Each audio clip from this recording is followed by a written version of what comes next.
pagi, selamat datang di GDP TV. Kita hari ini mengenai marginalisasi pekerja perempuan di Indonesia. Marginalisasi merupakan suatu proses peminggiran akibat adanya perbedaan jenis kelamin yang mengakibatkan kemiskinan. Misalnya dengan anggapan perempuan itu hanya sebagai pencari nafkah tambahan.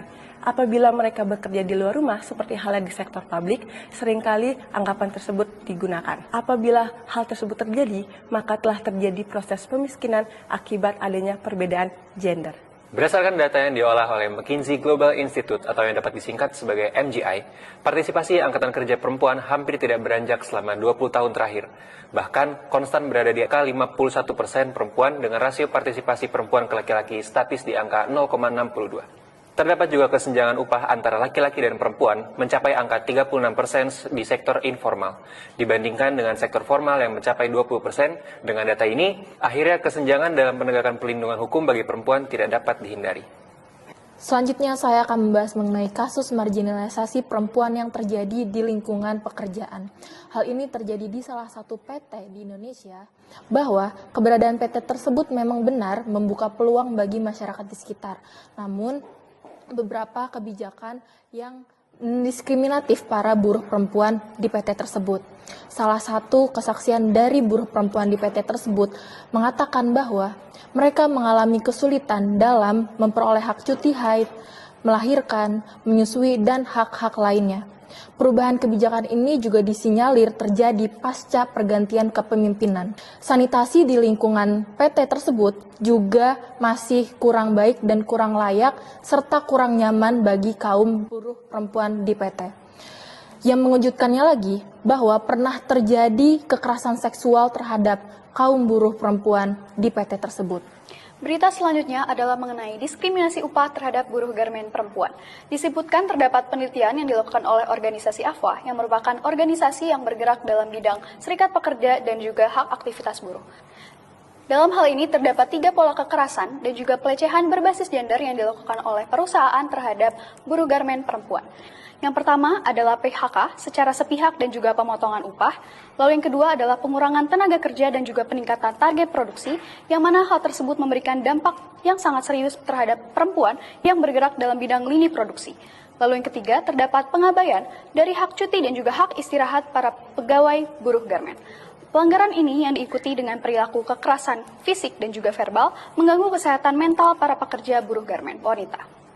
Dalam upaya memperkuat inklusivitas dan kesejahteraan pekerja di Indonesia, pemerintah menunjukkan komitmennya untuk menanggulangi marginalisasi. Salah satu langkah nyata yang diambil adalah dengan dikeluarkannya berbagai kebijakan strategis.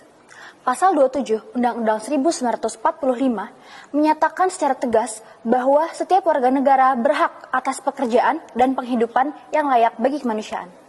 Untuk mewujudkan prinsip ini, pemerintah mengeluarkan berbagai kebijakan guna memastikan hak-hak pekerja terlindungi, terutama bagi kelompok yang rentan mengalami marginalisasi, seperti perempuan dan pekerja di sektor informal. Dikeluarkannya Undang-Undang Nomor 13 Tahun 2003 tentang ketenagakerjaan menjadi landasan utama dalam upaya pemerintah untuk menjamin perlindungan dan hak-hak pekerja secara menyeluruh. Undang-undang ini mengatur berbagai aspek ketenagakerjaan, termasuk jaminan sosial, upah yang layak, dan kondisi kerja yang manusiawi. Tak berhenti sampai di situ, pada tahun 2022 lahir Peraturan Menteri Ketenagakerjaan Nomor 3 Tahun 2022 yang merupakan langkah progresif pemerintah untuk meningkatkan perlindungan pekerja perempuan, termasuk hak-hak dasar, kesetaraan gender di tempat kerja, dan penghapusan diskriminasi serta kekerasan berbasis gender. Tujuan diadakannya peraturan ini untuk menciptakan lingkungan kerja yang lebih aman, adil, produktif bagi perempuan. Pada pengimplementasiannya diperlukan keterlibatan dari semua pihak, baik dari pemerintah pusat hingga daerah, serta kerjasama dengan sektor swasta dan organisasi masyarakat sipil. Nah, pemerintah pun perlu terus meningkatkan pengawasan dan penegakan hukum guna menciptakan lingkungan kerja yang lebih inklusif dan produktif. Beberapa saran singkat untuk mengatasi marginalisasi bagi pekerja perempuan diantaranya adalah penegakan hukum ketenagakerjaan yang tegas dan konsisten. Yang kedua, penguatan serikat pekerja dan juga pemberdayaan pekerja untuk memperjuangkan haknya. Yang ketiga adalah pembentukan badan pengawas independen untuk memantau kondisi ketenagakerjaan di perusahaan. Yang keempat adalah penyediaan layanan pendampingan dan bantuan hukum bagi pekerja yang mengalami pelanggaran hak. Jadi kesimpulan adalah masih banyak terdapat tantangan-tantangan dalam implementasian kebijakan yang kurang merata dan konsisten di kalangan masyarakat di Indonesia. Dan juga masih banyaknya terdapat kurangnya kesadaran akan hak-hak perempuan di Indonesia.